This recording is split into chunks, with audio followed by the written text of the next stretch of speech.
کیا؟ حضرت بلال کو میاں مار رہا ہے، گھسیٹ رہا ہے، پیٹ رہا ہے، اور عرب کی سخت تپتی دھوپ میں حضرت بلال کو ننگے بدن لٹا دیا گیا ہے۔ حضرت بلال کی گرمی کی شدت کی وجہ سے، دھوپ کی شدت کی وجہ سے جسم سے چربیاں پگھلتی تھی اور ریت میں مل جاتی تھی۔ حضرت عمر بن عاص رضی اللہ تعالیٰ عنہ کا بیان ہے، میرا ایک دفعہ حضرت بلال کے سامنے سے گزر ہوا، میں نے حضرت بلال کو ایسے تپتے ریت میں دیکھا کہ اس کی باڈی کے اوپر، اس کے جسم کے اوپر اگر کچا گوشت بھی رکھ دیا جاتا، کچی بوٹی بھی رکھ دی جاتی، وہ بوٹی بھی جل بھن کر خاک ہو جاتی۔ میرے ساتھیوں، یہ سارے لرزہ خیز مظالم حضرت بلال کیوں سہ رہے ہیں؟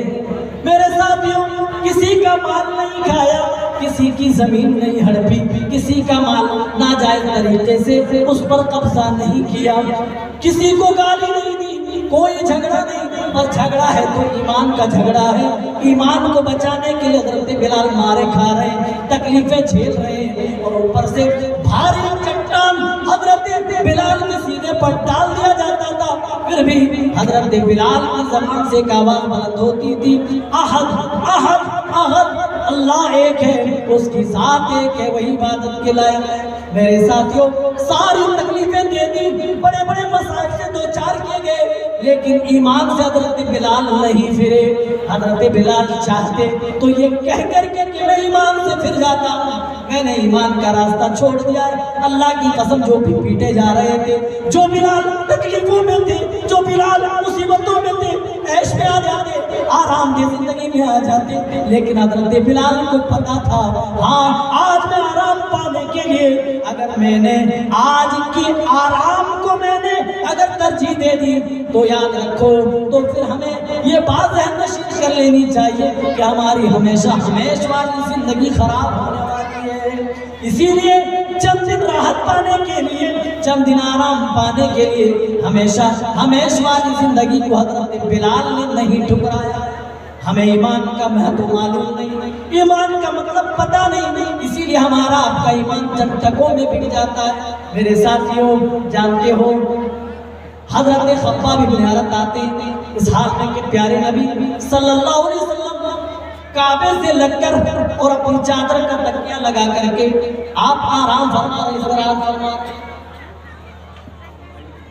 اور کیا کہہ رہے ہیں؟ پیارے نبی سے حضرت خباب عرض کر رہے ہیں، یا رسول اللہ الا تدعو لنا الا تستنصر لنا۔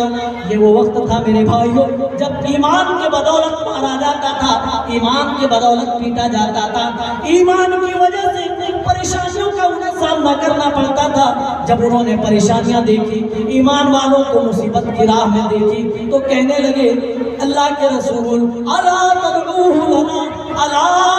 تستنصر لنا۔ صحیح مسلم کے الفاظ ہیں، پیارے نبی سے دعا کی التجا، اے اللہ کے رسول ہمارے لیے اللہ کے پاس آپ دعا کیوں نہیں کرتے، ہمارے لیے آپ مدد کے لیے اللہ سے گہار کیوں نہیں لگاتے؟ پیارے نبی صلی اللہ علیہ وسلم نے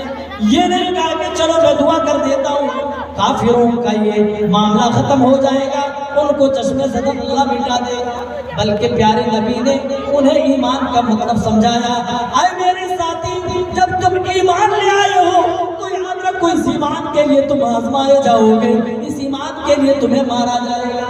اس ایمان کے لیے تمہیں پیٹا جائے گا، اس ایمان کے لیے تمہیں طرح طرح کی مصیبتیں دی جائے گی۔ تم سے پہلے جو لوگ تھے وہ ایمان کے لیے مارے گئے، پیٹے گئے، اور مارنے پیٹنے سے جب ان کے دل نہ بھرتے تھے زمین کے اندر گڈھے کھودے جاتے تھے، اس قدر کہ وہ مارنے والا آدمی گڈھے میں ایمان والے کو ڈال دیتا، فَيُوضَعُ بِالْمِنْشَارِ، اور سروں کے بیچوں بیچ آریاں چلا دی جاتی تھی، اور جسم کو دو ٹکڑوں میں منتقل کر دیا جاتا تھا۔ پیارے نبی کا بیان ہے، مَا يَصُدُّهُ ذَلِكَ عَنْ دِينِهِ۔ اے خباب، یہ سارے لرزہ خیز مظالم سہنے کے بعد بھی وہ اپنے ایمان سے ٹس سے مس نہ ہوتے تھے، وہ اپنے ایمان کو چھوڑنے کو تیار نہ ہوتے تھے۔ ان کے گوشت لوہے کی کنگھیوں سے نوچ لیے جاتے تھے، ان کی ہڈیاں تک متاثر ہوتی تھی، لیکن ما یصدہ ذلک عن دینہ، پھر بھی بھی وہ اپنے دین سے نہ پھرتے تھے، پھر بھی اپنے ایمان سے سمجھوتا نہ کرتے تھے۔ آج ہمارا ایمان